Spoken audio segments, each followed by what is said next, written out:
আজ হবে ডাব চিংড়ি রান্না। নববর্ষ স্পেশাল রেসিপি, গ্যাসের ওভেনে ডাব চিংড়ি। ডাব চিংড়ি রান্নার পদ্ধতি খুব একটা ঝামেলার নয়, তাই এই ভিডিও দেখার পর বাড়িতে বানিয়ে দেখার জন্য অনুরোধ রইল। নমস্কার বন্ধুরা, আহারের বাহার রান্নার চ্যানেলে আপনাদের স্বাগত। আজকের ভিডিওটা দেখে আমার মায়ের রান্নার পদ্ধতিটা ভালো লাগলে বা আমার ডেমনস্ট্রেশনটা ভালো লাগলে আমাদের নতুন রান্নার চ্যানেলটাকে সাপোর্ট করবার জন্য অনুরোধ রইল।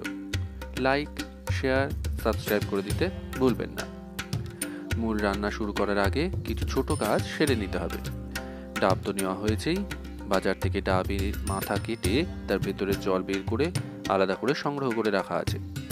বাজার থেকে কেনার সময় ডাবের মাথাটা এমন করে কাটতে হবে যাতে সেই ছিদ্র দিয়ে চামচের সাহায্যে ভেতরে চিংড়ি আর মশলাগুলোকে ঢোকানো যেমন যাবে, তেমনি ভেতরে শাঁসটাকেও বের করে নেওয়া যাবে। আমাদের এখানে ডাবটাকে যেভাবে ছিদ্র করে দিয়েছিল, তারপর আবার ভালো করে গর্তটা বাড়িয়ে নেওয়া হয়েছে কাজের সুবিধের জন্য। পাশাপাশি ডাবের ভেতর থেকে তার শাঁস অংশটাকে বের করে আলাদা করে রাখতে হবে। ডাবটা খুব ঝুনো যেমন হবে না, খুব কচি হলেও হবে না। ঝুনো হলে রান্না তো করার অসুবিধে, আর খুব কচি হলে শাঁস পাওয়া যাবে না। শাঁস বের করার পরেই প্রথম পেস্ট হবে শাঁস আর ডাবের জল মিশিয়ে, একদম মিহি দুধের মতো হয়ে যাবে মিশ্রণটা। দ্বিতীয় পেস্টের জন্য লাগবে একটা বড় মাপের পেঁয়াজ আর 5-6 কোয়া রসুন। পেঁয়াজটা ছোট টুকরো করে দিলে পেস্ট হবার কাজটা সহজে হবে। এই পেস্টটাও রান্নার মাঝে কাজে লাগবে। 3 নম্বর পেস্ট বানানোর জন্য লাগবে 1.5 টেবিল চামচ মতো সাদা সর্ষে আর স্বাদ মতো কাঁচা লঙ্কা। সাথে সামান্য জল মেশানোর প্রয়োজন পড়লে ডাবের জল মেশানোই ভালো। সাদা সর্ষে দিলে ভালো হবে, কালো সর্ষের খোসায়ের জন্য রান্নার গ্রেভির টেক্সচারটা কিন্তু নষ্ট হতে পারে, তাই সাদা সর্ষে ব্যবহার করা কিন্তু সব থেকে বেটার অপশান। এরপরে এদিকে চিংড়ি লাগবে 400 গ্রাম পরিমাণে। চিংড়িগুলোর মাথা, পা বাদ দেওয়া হয়েছে, পেছনের লেজ অংশটা কেটে বাদ দিয়ে দেওয়া হয়েছে, আর গায়ের খোসাটা যতটা সম্ভব ছাড়িয়ে দেওয়া হয়েছে। তবে লেজের দিকে খোসা বা লেজটাকে রেখে দেওয়া যেতে পারে। ভালো করে ধুয়ে নেবার পর জল ঝরিয়ে চিংড়ি মাছগুলোর গায়ে নুন হলুদ মাখাতে হবে। 1/2 চা চামচ হলুদ গুঁড়ো আর 1/2 চা চামচ থেকে সামান্য কম লবণ ছড়িয়ে মাছগুলোর গায়ে মাখিয়ে 10-15 মিনিট মতো রেখে দেওয়ার পরে ভাজতে হবে। সর্ষের তেলে রান্না হবে। 2 টেবিল চামচ সর্ষের তেল কড়াতে নিয়ে তেলটা গরম হয়ে এলে চিংড়িগুলোকে তেলে ছেড়ে ভাজতে হবে। খুব বেশিক্ষণ ভাজার দরকার নেই, তাহলে চিংড়ি শক্ত হয়ে যেতে পারে। 1.5 থেকে 2 মিনিট মিডিয়াম থেকে হাই অবস্থায় আঁচ রেখে ভাজলেই চিংড়ি মাছের সুন্দর গন্ধটা বেরোতে শুরু করবে। তখন এগুলোকে তুলে নিতে হবে। বাকি রান্নার জন্য আরও 3 টেবিল চামচ সর্ষের তেল নিয়ে প্রথমে দিতে হবে পেঁয়াজ আর রসুনের পেস্টটা। রসালো পেঁয়াজের পেস্ট তেলে পড়লে তেল ছিটকে আসে, তাই পেঁয়াজ দেবার পর লবণটা মিশিয়ে দিলে ভালো হয়, তেল ছিটকানোটা কমে যাবে। আবার রান্নার জন্য প্রয়োজনীয় লবণটাও মেশানো হয়ে যাবে। সামান্য চিনি মেশাতে হবে। রান্নায় স্বাদের ভারসাম্য বজায় রাখার জন্য তো বটেই, পাশাপাশি চিনিটা ক্যারামেলাইজড হয়ে রান্নার রঙটা সুন্দর আনতে সাহায্য করবে। মিনিট 2-3 মাঝারি থেকে হাই ফ্লেমে আঁচটা রেখে ভাজার পরে তেল ছাড়তে শুরু করলে মেশাতে হবে সর্ষে আর কাঁচা লঙ্কা দিয়ে বানানো দ্বিতীয় পেস্টটা 4 চা চামচ পরিমাণে। যেহেতু একটু শুকনো পেস্ট, তাই একটু জল মিশিয়ে কষা হয়েছে।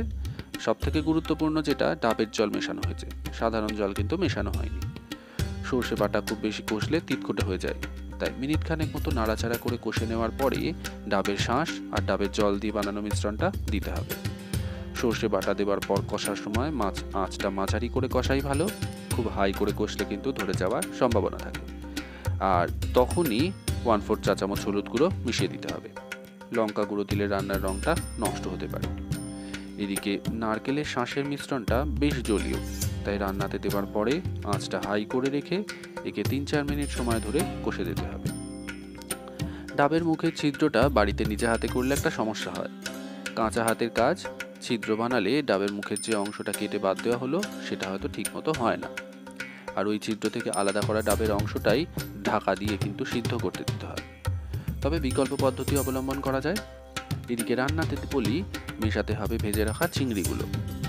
মশলা কষতে কষতে যখন তেল ছেড়ে আলাদা হয়ে আসবে তখন চিংড়িগুলোকে দিতে হবে। আর মিনিট 2-3 সময় আঁচটা মাঝারি করে কষতে হবে, যাতে মশলা সহ সব কিছুতে চিংড়ির গন্ধটা ভালো করে ছড়িয়ে যায়। মাঝে ডাবের জলটাকেও কিন্তু মিশিয়ে দিতে হবে। আর আধা গাঢ় আধা পাতলা হয়ে এলে গ্রেভিটা আঁচ বন্ধ করে দিয়ে শুরু করতে হবে আসল কাজটা। ডাবের মাথার ফুটোটা ঠিক করে বড় করতে গিয়ে যে অংশটা দিয়ে ডাবের মুখটা ঢাকা হবে সেটা ছোট ছোট টুকরো হয়ে গেছে। তাই বিকল্প হিসেবে ময়দা মেখে একটা বড় মুন্ড করে তাই দিয়ে চাপা দেওয়া হয়েছে। যদি আপনারা ডাবের মাথার ঢাকা অংশটা বাজার থেকে ঠিক করে কেটে এনে আনতে পারেন তাহলে সেটা দিয়ে কিন্তু আটকেও করা যেতে পারে। আগে চামচ বা হাতার সাহায্যে অর্ধেক রান্না করা মশলা সহ চিংড়িটাকে ডাবের মধ্যে যত্ন করে ঢেলে প্রয়োজনে গোটা কাঁচা লঙ্কা ঢুকিয়ে দিয়ে মুখটা চাপা দিয়ে একে সরাসরি সিদ্ধ করতে দিতে হবে। মুখটা অবশ্যই ভালো করে ঢেকে দিতে হবে যাতে সিদ্ধ করতে দেওয়ার সময় ভেতরের বাষ্প বাইরে না বেরিয়ে যায়। আর সিদ্ধ করতে দেওয়ার সময় আরও কিছু জিনিস মাথায় রাখতে হবে। যে পাত্রে সিদ্ধ করতে দেবেন তার মধ্যে জল ঢালতে হবে এমনভাবে যাতে ডাবের নিচের দিকটা 1/4 অংশ ডুবে থাকে। আবার সরাসরি গরম জলে বসালেও হবে না, কোনো স্ট্যান্ডের উপরে ডাবকে বসাতে হবে। আর ডাব বসানোর পরে বড় পাত্রে দিয়ে চাপা দিতে হবে এমনভাবে যাতে ডাবটা ঠিকমতো ঢাকাও পড়ে যায় এবং ভেতরের বাষ্পটা যাতে বাইরে বেরিয়ে না আসতে পারে। এমনভাবে 10 মিনিট মতো মাঝারি আঁচে রাখার পরে একে কিন্তু রান্নার পরিবেশন করা যেতে পারে। আবার একে জলে বসানো বা ঢাকনা দেওয়ার ঝামেলা না করে যদি কারোর বাড়িতে মাইক্রোওয়েভ ওভেন থাকে সেক্ষেত্রে 180 ডিগ্রি টেম্পারেচারে রেখে গোটা 20 মিনিট সময় অপেক্ষা করার পরে বের করে পরিবেশন করতে পারে।